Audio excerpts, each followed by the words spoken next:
Who do you think is the best thief? Oh. Like, because there's obviously the rogue thief, but there are so many other options for thievery. Yeah. Wow, that's a really good question. There are a lot of other options, and one of the options that I really like that I made sure was really viable throughout all of the adventures in the book is the bard and high charisma characters. So high charisma characters always have the option to try to deceive a guard who's caught them sneaking around, try to convince them that there's someone they're not, try to convince them they're allowed to be there, talking various NPCs into giving up keys or giving, extra information about a certain location or something like that. Like, I always wanted there to be an option of talking your way out of the situation, and I think that would be a really fun type of character to play in these.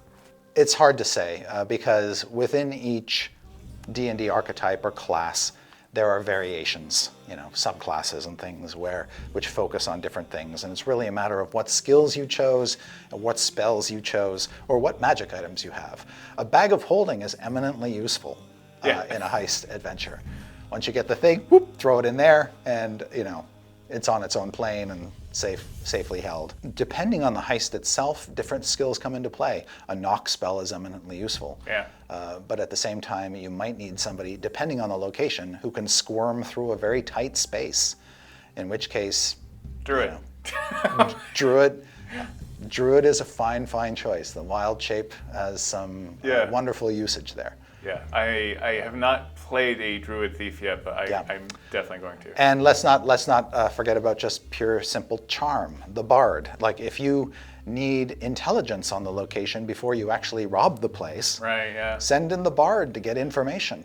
Oh, that's a good point. Yeah, you're just there to play an event. Because one of the key aspects of many heists is before the actual heist takes place, there's reconnaissance, there's surveillance, there's sneaking in and sneaking out, figuring out the environment. What's likely to be a complicating factor in this heist. That's all preparatory work.